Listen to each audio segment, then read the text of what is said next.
ब्रह्मानन्दम्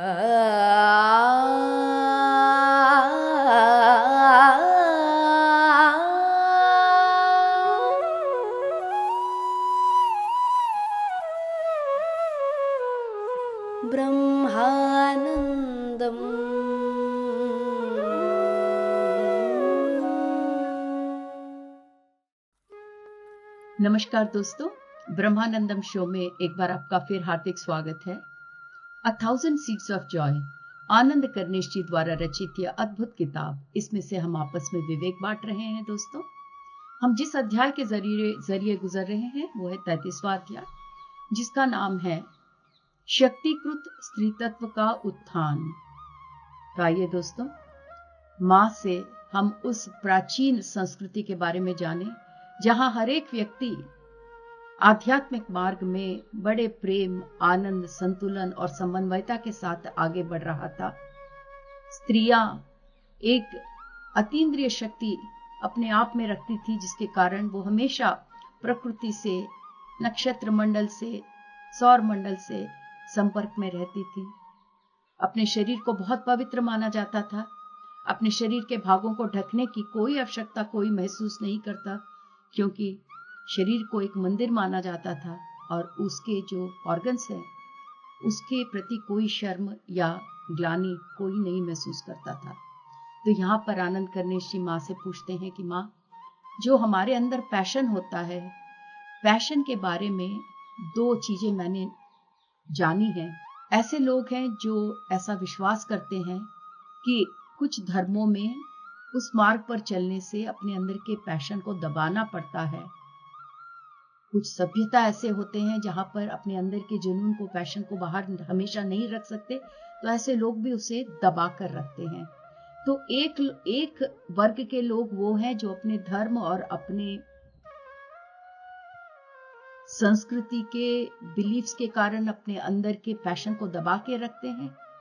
और मैंने ऐसे लोगों को भी देखा है जिन्होंने अपने ऊपर कोई रोक टोक नहीं रखकर अपने को स्वच्छंद रूप से हर जगह पर एक्सप्रेस करना एक बहुत ही सामान्य चीज है उनके लिए।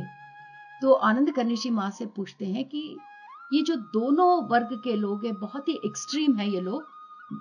एक एकदम नहीं एक्सप्रेस करता और एक आवश्यकता से अधिक एक्सप्रेस करता है।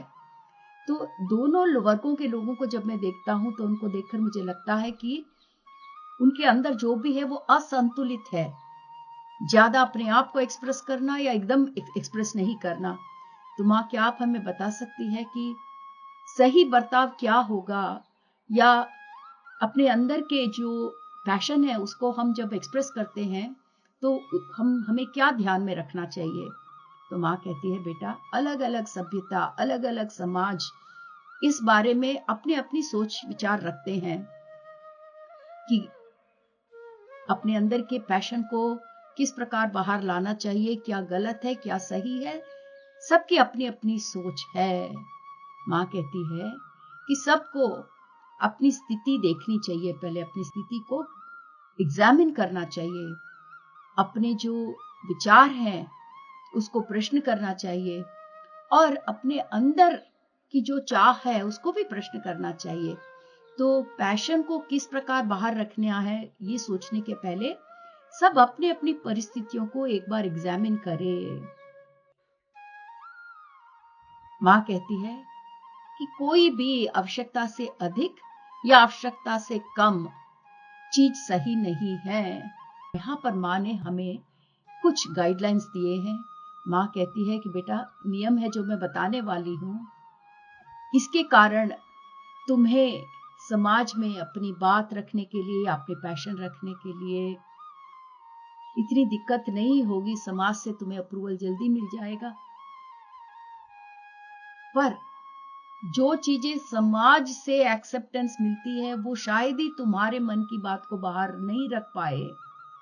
तो माँ कहती है कि जो मेरी का प्रिय पुत्र था, वो जब पृथ्वी पर आया, वो इसीलिए आया, ये जहां पर जीसस की बात हो रही है, माँ कह रही है जीसस पृथ्वी पर इसलिए आए, ये दिखाने के लिए उस समय जो नियम थे वो इतने कट्टर थे, ये दिखाने के लिए कि सारे नियम एकदम व्यर्थ थे। पर भले ही जीसस ने कितने ही अच्छी तरह से उन्हें बताने की कोशिश की, पर उन्हें गलत ही समझा गया और उसको गलत समझकर जीसस के नाम पर और भी नए नए रूल्स बनाए गए। माँ कहती है जीसस चाहते थे कि ये पाबंद जो मनुष्यों ने अपने ऊपर लगा रखा है, मनुष्य उनसे मुक्त होए, उन नियमों से मुक्त होकर, उन कृत्रिम नियमों से मुक्त होकर लोग अपने आप को जाने, अपने अंदर के लोगों तक पहुंच सके, बाहरी दुनिया को छोड़कर अपने अंदर की आध्यात्मिक दुनिया को लोग पहचान सके। ये था जीसस का मकसद, पर उन्हें गलत समझा गया और उनके नाम पर और भी किताबें और भी रूल्स की सृष्टि हुई। माँ कहती है बेटा, क्या तुमने कभी बच्चों को देखा है जो अपना आनंद हर एक के साथ इतने अनकंडीशनली बांटते हैं? माँ कहती है कि इस किताब का यही सबसे बड़ा विवेक है। जो मनुष्य खुश रहता है, अंदर से खुश, आनंद में, ब्रह्मानंद में रहता है, वो दूसरों के अप्रूवल के लिए नहीं देखता। ये नहीं देखता कि मैं खुश हूं तो लोग मेरे लिए तालियां बजाए। वो उस आनंद की स्थिति में किसी से तालियों की आशा नहीं रखता। वो नहीं चाहता कि मैं इसको खुश करूं या उसको खुश करूं, क्योंकि किसी को खुश करने की उसको कोई आवश्यकता ही नहीं है। माँ कहती है कि जब तुम अगले व्यक्ति को उसको प्लीज करने के लिए, उसका अप्रूवल लेने के लिए जब तुम काम करते हो, तब क्या होता है कि उसके और तुम्हारे बीच में जो संबंध है उसमें दरार आने लगते हैं। क्योंकि ये जो संबंध तुम बना रहे हो वो तुम अपने दिमाग के आधार पर बना रहे हो, ये सोचकर कि अगर मैं ये करूंगा तो वो खुश होगा, अगर मैं ये नहीं करूंगा तो वो खुश होगा। ये सब तुम अपने मन के जाल में रहकर ये रिश्ते बना रहे हो, अपने हृदय से नहीं बना रहे। इसलिए तुम्हारे रिश्तों में दरार आना तो निश्चित ही है।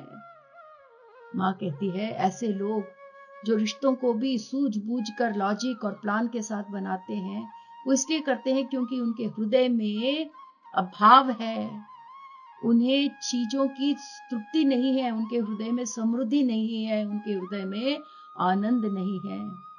माँ कहती है कि जैसे जैसे मानवता पितृसत्तात्मक समाज से मातृसत्तात्मक समाज की तरफ धीरे धीरे बढ़ेगी, तो फिर से वो प्राचीन युग देख पाओगे। पर माँ ये भी कहती है कि उस प्राचीन सभ्यता, जहां पर प्राचीन संस्कृति, जहां पर सब आध्यात्मिकता में आगे बढ़ रहे थे, जहां पुरुष और स्त्री में कोई भेदभाव नहीं था, उच्च नीच का, ऐसे समाज से जब हम पितृसत्तात्मक समाज की तरफ बढ़े तो नए नए नियम बनाए गए और लोगों का जो आनंद था, अंदर के आनंद को गलत सही ऐसे लेबल्स दिए गए। और जब लोगों ने नियम पालन नहीं किया तो उन्हें ये बताया गया कि उन्हें गिल्ट होना चाहिए, उन्हें शर्म आनी चाहिए कि रूल्स वो फॉलो नहीं कर रहे हैं। इस पितृसत्तात्मक समाज में एक ही चीज बार बार बताई गई कि जो भी करो लोगों को खुश करने के लिए करो, और इसके साथ ही अहम प्रबल होता चला गया। और अहम यही चाहता है कि सब हमारे लिए तालियां बजाए, हमारे लिए खुश होए। और इस पितृसत्तात्मक समाज में अहम ने अपना विश्व रूप दिखाया, और जो आत्मानुभूतियां हैं, आनंद और प्रेम की आत्मानुभूतियां, वो मनुष्य में कहीं छिप कर रह गई। और यही कारण है कि आज मनुष्यों में इतना विभाजन है, लिंगों के नाम पर, धर्मों के नाम पर, देशों के नाम पर इतने जो विभाजन हो गए हैं मनुष्यों के बीच। ये इसीलिए हुए हैं क्योंकि हर मनुष्य अपने अंदर विभाजन हुआ है, बटा हुआ है। जो प्रेम और आनंद मनुष्य को जोड़कर रखती है, उस पर मनुष्य का ध्यान नहीं है।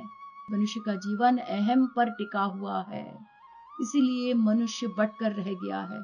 जो मनुष्य अंदर से बटा रहता है वो बाहर के विभाजन का भी कारण बन जाता है। तो आनंद करनेशी माँ से पूछ रहे हैं, तो हम क्या करें माँ, हम इससे कैसे बाहर निकले? जो विभाजन हमने लैंगिक विभाजन बना रखे हैं कि स्त्रियों के लिए ऐसा होना चाहिए, पुरुषों के लिए ऐसा होना चाहिए, सभ्यता के नाम पर जो हमने विभाजन किया है, देशों के नाम पर जो हम बट कर रह गए हैं, हम क्या करें? क्या हम ध्यान करें या अपने अहम को पहचाने या हमारे जो बिलीफ सिस्टम्स हैं उससे बाहर आए? क्या करें माँ, बताओ हमें। दोस्तों, हम सबका भी तो यही प्रश्न है। माँ कहती है, बेटा ये बहुत ही बड़ा प्रश्न है, हमें कहीं ना कहीं शुरू तो करना पड़ेगा। पहले हमारे जो बिलीफ सिस्टम्स हैं, जो हम सोचते हैं यही सही है, यही गलत है, ऐसा नहीं करना चाहिए, ऐसा करना चाहिए, ये जो बिलीफ सिस्टम्स, ये सोच व्यवस्था जो हम बना के रखे हैं हमने सदियों से, उसे छोड़ना पड़ेगा। और सारी माया जो हमने अपने चारों ओर बुन कर रखी है उसे भी छोड़ना पड़ेगा। और इसे छोड़ने के लिए हम अपने मार्गदर्शकों से सहायता ले सकते हैं, उस गाइड से, आध्यात्मिक गाइड्स, एंजल्स, वो सारे हमारी सहायता कर सकते हैं, क्योंकि वो हमारे पूर्वज रह चुके हैं। हमारे पूर्वज आज भी हमारे चारों ओर हमारे स्पिरिचुअल गाइड्स बनकर हैं, तो उनसे हम सहायता ले सकते हैं। माँ कहती है कि जब हम एक एनलाइटेंड स्पिरिचुअल टीचर के द्वारा ये सब सुनते हैं तो हमारा मन एकदम पीड़ा से भर उठता है। हमारा मन हरदम चाहता है कि हमें सही ज्ञान प्राप्त हो। इसीलिए हम लोग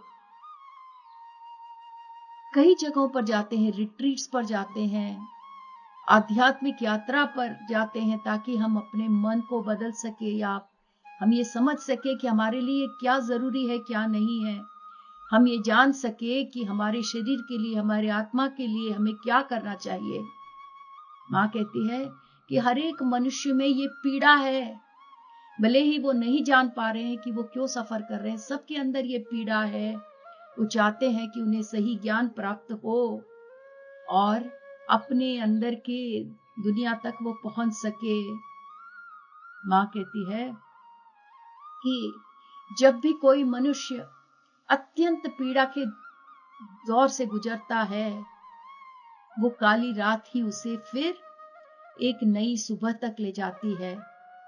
माँ कहती है कि हम तुम सबको एनकरेज करते हैं और सारे मनुष्यों को हम सहायता कर रहे हैं, ये बताने के लिए, ये मदद करने के लिए कि जो भी दुख के जरिए तुम लोग जा रहे हो, बचपन से जिस दुख को अपने मन में रखकर बैठे हो, उसको छोड़ दो।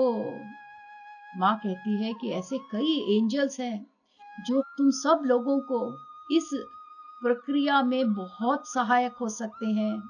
ये जो प्रक्रिया है, ये दुख से बाहर आने की ये जो प्रक्रिया है, इस प्रक्रिया में सारे एंजल्स तुम्हारी सहायता कर सकते हैं, आगे बढ़ने में तुम्हें बहुत सहायक हो सकते हैं। माँ कहती है ये जो भी शिक्षाएं तुम्हें दी जा रही है,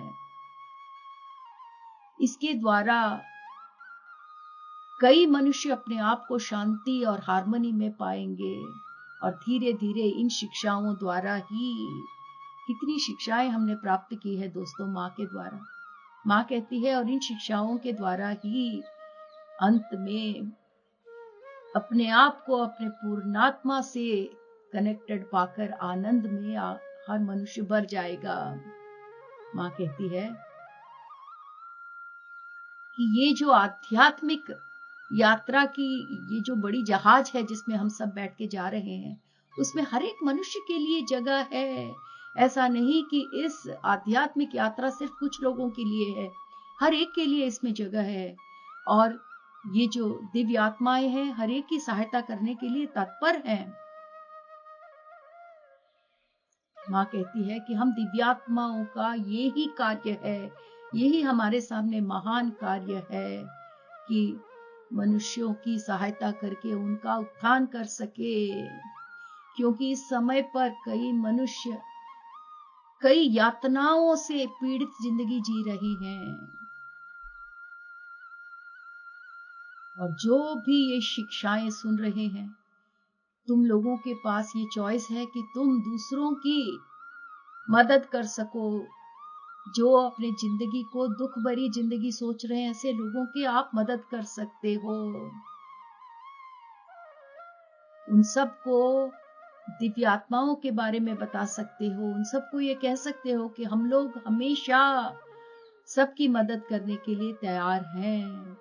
और जब ये शिक्षाएं तुम सब तक पहुंचाओगे, तब हर एक मनुष्य का जो अंदर के आध्यात्मिक दुनिया तक का द्वार है वो खुल जाएगा। आनंद करने श्री माँ से पूछ रहे हैं कि माँ, ये जो बड़े जहाज के बारे में आप बात कर रहे हो, वो जहाज जो हमें इस दुख भरी दुनिया से उस आनंद भरे तत्व तक ले जाएगा, ये जो जहाज है उस तक पहुंचने के लिए हमें क्या करना है? क्या हमें अकेले रहना पड़ेगा या फिर हमें आश्रम में रहना पड़ेगा, या सबको छोड़कर हिमालय में भाग जाए? हम कहाँ जाए? माँ कहती है कि बेटा, जो लोग भी सब कुछ छोड़कर अकेले रहने के लिए, आध्यात्मिक साधना करने के लिए जो लोग दूर चले गए, उनका एक ही मकसद था कि अपने हृदय को वो खोल सके। समाज में रहते हुए, मनुष्यों के बीच रहते हुए वो जो न कर पाए, वो अकेले रहकर करने की कोशिश की उन्होंने। माँ कहती है ऐसा नहीं है कि हृदय खुला नहीं है। जैसा कि मैंने पहले भी बताया, अनाथ चक्र हमेशा खुला ही रहता है, पर वो खुला हुआ हृदय तक तुम पहुंच नहीं पा रहे हो। जो तुम्हारा हृदय हमेशा खुला है, जो तुम्हारा अनाथ चक्र हमेशा खुला है, उस खुले हुए चक्र तक तुम नहीं पहुंच पा रहे हो, क्योंकि तुम सिर्फ अपने मन के जाल में फंसे हुए हो, अपने अहम की दुनिया में धसे हुए हो, क्योंकि तुमने अपने जिंदगी में कई तरह के डरों को, सोचों को पाल रखा है। उन प्राचीन जमाने में जब लोग आध्यात्मिक सोच रखा करते थे, ऐसे कई आश्रम थे, मंदिर थे जो प्रकृति के बीच में स्थित थे, जहां लोग जाकर कई दिन अकेलेपन में गुजारते थे ताकि वो प्रकृति से एक होकर रह सके। और ये जगह इसीलिए बनाए गए ताकि लोग वहां पहुंचकर प्रकृति से हार्मनी बनाकर धरती माँ को बैलेंस रख सके। ये जो आश्रम थे, ये भौतिक सुखों के लिए नहीं थे, पर ये आश्रम इसलिए थे ताकि लोग एक ध्यान की स्थिति में बैठकर अपने अंदर के शून्यता के द्वारा इस ध्यान स्थिति में जो आनंद है उसको प्राप्त कर सके, अपने अंदर एक शांति बनाए रख सके, अपने अंदर के एकत्व को अनुभव कर सके। इसलिए ऐसी जगह, ऐसे आश्रम उन दिनों बनाए गए। ये भौतिक सुखों के लिए नहीं थे। माँ कहती है बेटा सोचो, जो हाइक पर जाता है, यानी कि पर्वत हम पहाड़ चढ़ते हैं, उसे हाइक कहते हैं। अगर आप अकेले जा रहे हो, चारों ओर प्रकृति है और आप हाइक पर जा रहे हो, तो आप उस प्रकृति में रहकर प्रकृति से एक हो पाओगे, प्रकृति से एकत्व की अनुभूति प्राप्त कर पाओगे। और ऐसे एकत्व की अनुभूति में तुम्हारे जो सारे सेंसेस हैं वो एकदम जाग जाते हैं। अब दूसरी तरह, अगर तुम किसी और के साथ जा रहे हो, या वो तुम्हारा प्रिय सखी हो सकता है, तुम्हारा बॉयफ्रेंड हो सकता है, पति पत्नी जो भी हो, तो ऐसे समय पर तुम्हारा हृदय जो है वो प्रकृति पर ध्यान नहीं देगा। यहां पर तुम्हारा मन काम करने लगेगा कि मैं किस प्रकार अगले व्यक्ति को रिझाऊं, उसको किस प्रकार मैं ऑक्यूपाई करके रखूं। इसीलिए अकेलेपन पर इतनी बातें कही गई है कि अगर तुम्हें अंदर की दुनिया तक जाना है तो ये जो यात्रा है, आध्यात्मिक यात्रा, वो अकेले की यात्रा है, सबके साथ मिलकर करने की नहीं। इसीलिए ये कारण इसलिए है क्योंकि जब दूसरा आदमी रहता है तो हम अपने हृदय से नहीं, दिमाग से काम लेने लगते हैं। माँ कहती है जब हम जन्म लेते हैं तो हमारे पास ये चॉइस है कि जो संबंध हमने बना के रखे हैं, रिलेशनशिप, उसकी जो खुशियां हैं उसका अनुभव कर सके, उसमें जो दर्द है उसका भी हम अनुभव कर सके। हम उस रिलेशनशिप के दुखों और खुशियों पर ध्यान दे सकते हैं या फिर उन रिश्तों में एकत्व की अनुभूति करते हुए उसमें और गहराइयों तक जा सकते हैं। ये हमारी चॉइस है। पर हम क्या करते हैं, अक्सर उन रिश्तों में नुस्ख निकालते हैं, उस रिश्तों से हम किस प्रकार आनंद प्राप्त कर सकते हैं, यही हमारी आशा रहती है। पर मां कहती है रिश्तों में आपको एकत्व को ढूंढकर आप उन रिश्तों की गहराइयों तक पहुंच सकते हो। अक्सर जो हृदय है वो अकेलेपन में खुल जाता है।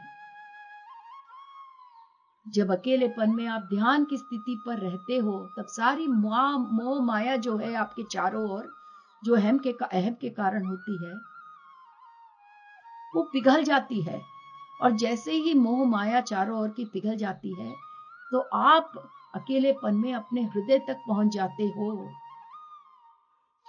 जो सारी मोह माया हमने पाल रखी है दोस्तों हमारे रिश्तों में,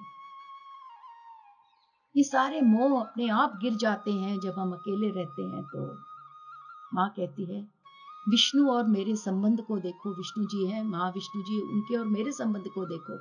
तुमको लगता होगा कि हमारा संबंध किस प्रकार का है। माँ कहती है कि जब हमने मनुष्य का अवतार लिया, मैंने तो कई बार अपने इन अवतार में अपने आप को अकेलेपन में पाया, या मैंने अपने आप को अवकाश दिया ताकि मैं अकेले रह सकूं।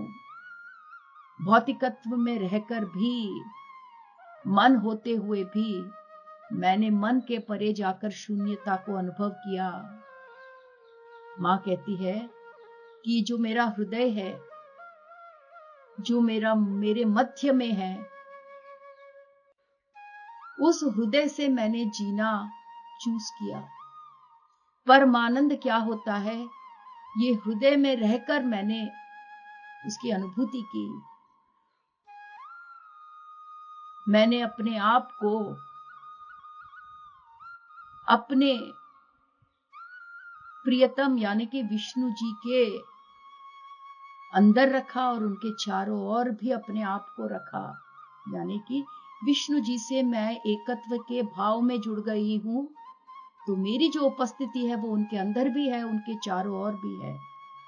जब हम एकत्व में करीब रहते हैं तो हमारे अंदर आनंद और परमानंद सिर्फ यही रहता है, क्योंकि ऐसे समय पर वो मेरा रूप है और मैं उनका रूप हूं। और वही हमारा एकत्व है, क्योंकि हम अपने आप को अलग अलग रूप में नहीं देखते।